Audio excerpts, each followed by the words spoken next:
Ifoma était la fille la plus grosse du village, elle avait toujours été grosse depuis qu'elle était bébé, mais en grandissant, elle devint encore plus grande. À cause de cela, elle n'avait pas d'amis et était souvent seule. Elle était constamment moquée et harcelée par les autres filles du village qui l'appelaient des noms comme grosse vache et buffle. Elle se moquait de ses vêtements, qui étaient toujours trop serrés ou trop courts pour elle.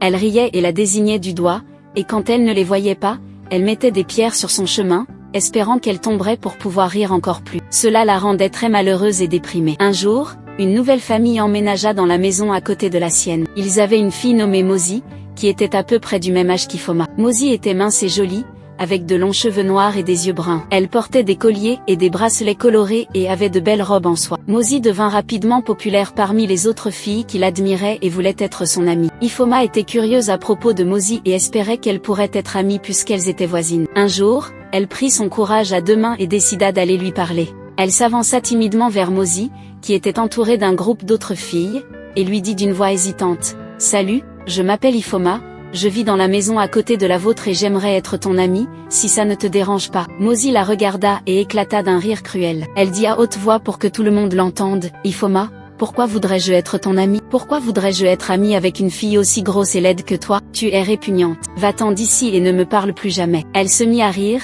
et les autres filles se moquèrent aussi, en la pointant du doigt, chantant « Grosse, grosse, personne ne t'aime. » Ifoma ressentit une douleur et une colère immense dans son cœur. Elle courut en pleurant et rentra chez elle, se verrouillant dans sa maison, ne voulant plus sortir. Parce qu'elle était triste, elle mangea encore plus, finissant toute la nourriture destinée à toute la famille pour le dîner. Elle souhaitait pouvoir disparaître, être quelqu'un d'autre. Quelques jours plus tard, un messager royal arriva dans le village et annonça que le roi, Obé, du royaume cherchait une femme pour l'épouser et qu'il viendrait bientôt choisir celle qu'il préférait. Il disait que toutes les jeunes filles du village devaient se préparer pour l'arrivée du roi et que celui-ci choisirait la plus belle et la plus charmante d'entre elles. La nouvelle provoqua une grande excitation dans le village. Toutes les filles, sauf Ifoma, commencèrent à se préparer, à s'habiller avec leurs plus beaux vêtements et bijoux. Elles avaient pratiqué leurs manières et leurs poses, espérant impressionner le roi. Mozi était la plus confiante et ambitieuse. Elle était certaine que, puisqu'elle était si belle, le roi tomberait amoureux d'elle dès le premier regard et qu'elle deviendrait la future reine. Ifoma,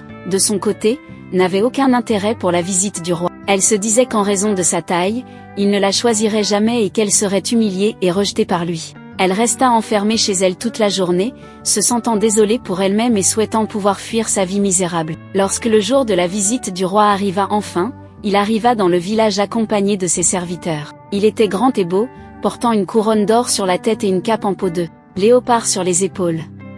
Il salua le chef du village et les anciens, puis se mit à rencontrer les filles. Il marcha autour du village, observant chacune d'entre elles attentivement et leur posant des questions sur leur nom et leur famille. Les filles faisaient de leur mieux pour le charmer par leurs sourires et leurs compliments, mais il n'était pas impressionné. Mozi était la plus audacieuse de toutes. Elle exhiba sa silhouette et ses formes de manière séductrice, mais le roi n'était pas impressionné par Mozi non plus. Il trouva qu'elles étaient trop vaniteuses, trop bruyantes ou trop superficielles. Il cherchait une fille qui ne soit pas seulement belle, mais aussi humble et gentille. Il était sur le point de partir lorsqu'il remarqua la maison d'Ifoma. Il demanda au chef du village qui vivait là, et celui-ci lui répondit que c'étaient les parents d'Ifoma. Le chef ajouta que c'était la fille la plus grosse du village et qu'elle était toujours seule, en train de chanter ou de parler à ses plantes. Il lui conseilla de ne pas perdre son temps avec elle, car elle était trop grosse et peu attirante. Cependant, le roi, intrigué, décida de lui rendre visite. Il marcha autour de la maison d'Ifoma et frappa à sa porte. Ifoma répondit faiblement, « Qui est-ce » Le roi répondit, « Ifoma,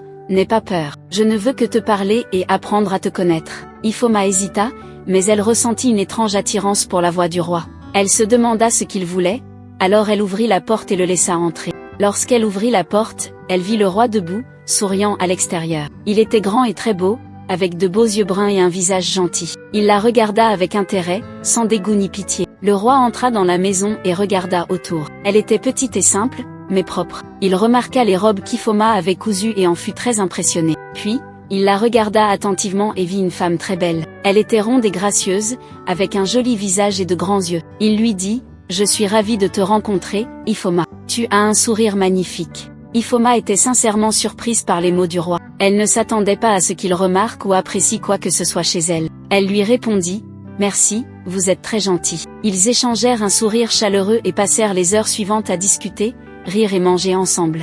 Ifoma parla au roi de ses humiliations passées à cause de son poids, et le roi secoua la tête tristement. Il lui dit que ce qu'il admirait chez elle, c'était sa taille. En fait, dès qu'il l'avait vue, il avait été attiré par sa beauté et son corps charnu, mais ce qu'il appréciait le plus, c'était sa nature travailleuse et son cœur généreux. Ifoma était aux anges.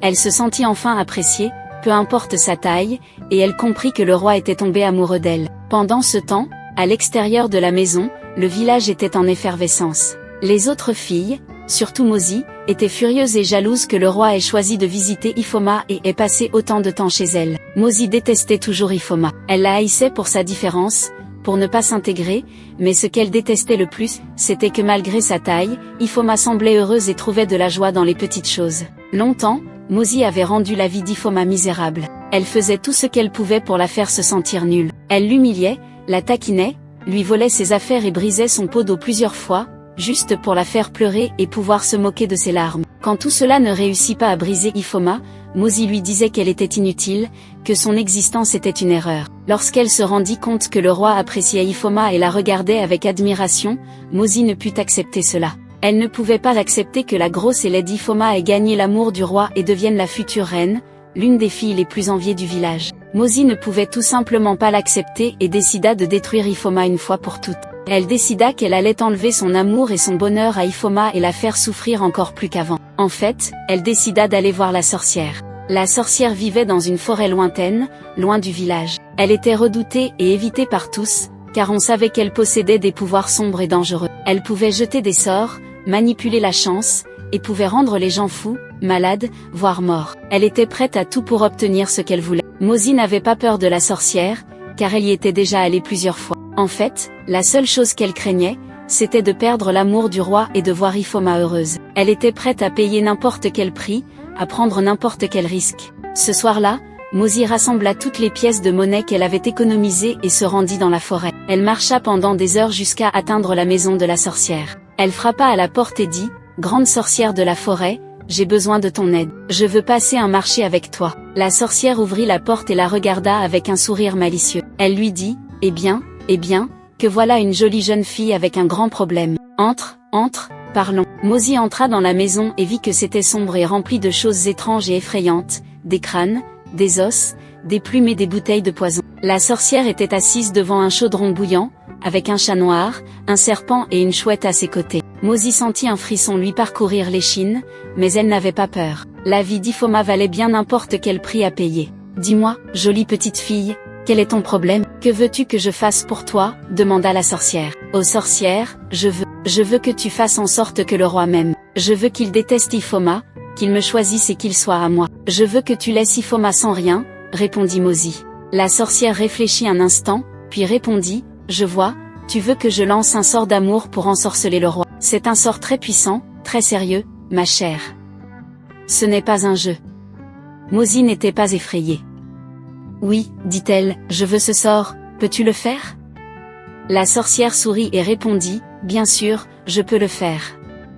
Mais je le ferai pour un petit prix. »« Quel est ce prix ?» demanda Mozi. La sorcière rit et dit, « Mon prix est simple, jolie petite fille, mon prix est ton âme. » Mozi fut choqué. « Mon âme? Que veux-tu dire par mon âme ? » ?»« Oui, je veux ton âme, ton essence, ton esprit. Je veux ce qui fait de toi ce que tu es, ce qui te fait humaine, » répondit la sorcière. « Mais je peux te donner de l'argent, » protesta Mozi. « Je ne veux pas de ton argent, » répliqua la sorcière. « Je veux ton âme. Je vais la garder, l'utiliser pour mes plaisirs, pour faire plus de sorts et de potions, pour me rendre plus puissante. Je serai la meilleure et j'aurai tout. » Mozi frissonna. « Que m'arrivera-t-il sans mon âme ?» La sorcière éclata d'un rire strident. « Tu la perdras. Tu perdras tes pensées, tes rêves, tes désirs. Tu deviendras rien. » Mozi regarda le pot bouillonnant. Elle hésita un instant, mais sa jalousie envers Ifoma prit le dessus. Elle se précipita, prit le poison et but. Instantanément, elle ressentit une douleur aiguë et une vague de nausée. Elle s'effondra au sol, criant et suppliant pour de l'aide. Mais il n'y avait plus personne pour la sauver. Si vous avez aimé l'histoire, like, abonne-toi et laisse un commentaire pour la partie 2.